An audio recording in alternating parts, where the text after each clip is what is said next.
Aujourd'hui, j'ai envie de vous parler de sagesse. Plus on réfléchit, plus on apprend, plus on vit des expériences, des douleurs, des échecs, des épreuves dans la vie, plus on s'élève, plus on apprend, plus on est sage. Bon, il y a certains qui ne le sont jamais, mais disons que ceux qui ont la volonté d'évoluer le deviennent avec le temps. Mais une fois qu'on est sage et ce qu'on se considère la sagesse, ça veut dire ne pas s'emporter pour un oui, pour un non, d'accepter les choses, d'être dans la résilience, de conseiller d'une manière sereine, d'être bienveillant avec l'autre. Bon, on a tous une petite idée de ce que c'est qu'une personne sage. On a des exemples, Mère Teresa, Sœur Emmanuel, le Dalai Lama, Nelson Mandela, Gandhi, Bouddha. Mais ce que j'ai constaté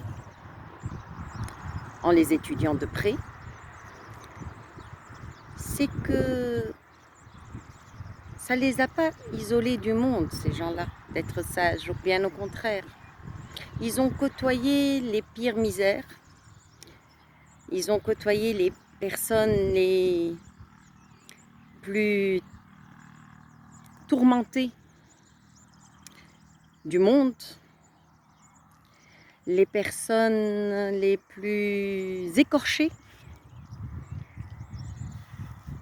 Ils ont été dans les guerres, ils ont été dans la souffrance, ils ont côtoyé des gens qui ne croyaient plus ni en l'univers, ni en Dieu. Ils ont côtoyé des personnes fragilisées par la vie, qui ont abandonné, qui sont dans le désespoir, dans la violence. Et ces personnes sages n'ont pas cherché à imposer leurs idées de sagesse ou à convaincre ces gens-là de quoi que ce soit en fin de compte. Ils ont juste été là, présents, à donner leur aide quand elle était sollicitée, à donner de l'amour, de la présence. Et c'est tout. Ils n'ont pas changé le monde. Ils ont juste donné une petite étincelle d'espoir à des gens qui n'en avaient plus.